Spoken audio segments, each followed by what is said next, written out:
ಹಂಪಿ ನಡೀತಾ ಇದ್ದಿದ್ದೆ ಬಜಾರ್ಸಿಂದ. ಹಂಪಿಲಿ 7 ಬಜಾರ್ ಇದೆ, ಇವತ್ತಿಗೂ ಇದೆ. ವಿರೂಪಾಕ್ಷ ಬಜಾರು, ವಿಠ್ಠಲ ಬಜಾರು, ಅಚ್ಯುತ ಬಜಾರು, ಮಾಲ್ಯವಂತ ಬಜಾರು, ವರದರಾಜಮ್ಮನ ಬಜಾರು ಮತ್ತು ಇದು ಪಾನ್ ಸುಪಾರಿ ಬಜಾರ್. ಅದೇ ಎಲ್ಲಿ ಚಿನ್ನ ಬೆಳ್ಳಿ ಎಲ್ಲ ಅಳತೆ ಮಾಡ್ತಿದ್ರಲ್ಲ, the greatest bazaar of all times.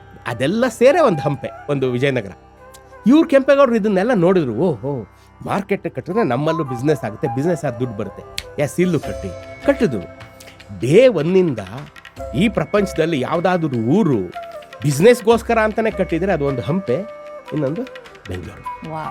ಅದಾದ್ಮೇಲೆ 1565 ಆದಮೇಲೆ ಅದು ಹೊರಟಾಯ್ತು. ಅದಾದ್ಮೇಲೆ ಪ್ರಶ್ನೆ, ಬೆಂಗಳೂರು ಅವತ್ತು ಯಾತಕ್ಕೆ ಬಿಸ್ನೆಸ್ಗೆ ಅಂತ ಕಟ್ಟಿದ್ರು, ಇವತ್ತಿಗೂ ಅದಕ್ಕೆ ಅದೇ ಬಿಸ್ನೆಸ್ಗೆ ನಡೀತಾ ಇರೋದು ಬೆಂಗಳೂರು. ಅವೆನ್ಯೂ ರಸ್ತೆಯಲ್ಲಿ ರಾಜ ಮಾರ್ಕೆಟ್ ಸರ್ಕಲ್ ಇದೆಯಲ್ಲ, ಅಲ್ಲಿ ಗುದ್ಲಿ ಪೂಜೆ ಮಾಡಿ ಬೆಂಗಳೂರು ಕಟ್ಟಕ್ಕೆ ಶುರು ಮಾಡಿದ್ರು.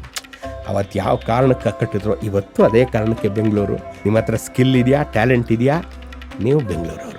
ನಿಮ್ಮ ಹತ್ರ ಏನೂ ಇಲ್ವಾ, ಬೆಂಗಳೂರು ನಿಮ್ಮನ್ನು ಸೇರಿಸಲ್ಲ. ಬೆಂಗಳೂರು ಸೋಂಬೇರಿಗಳಲ್ಲ. ಈ ಊರು ಸೋಂಬೇರಿ ತಂದಿರ್ತೀನಿ ಇಲ್ಲ ಅಂಥವ್ರನ್ನ ಬೆಂಗಳೂರು ಇಟ್ಕೊಳ್ಳಲ್ಲ, ಓಡಿಸ್ಬಿಡುತ್ತೆ.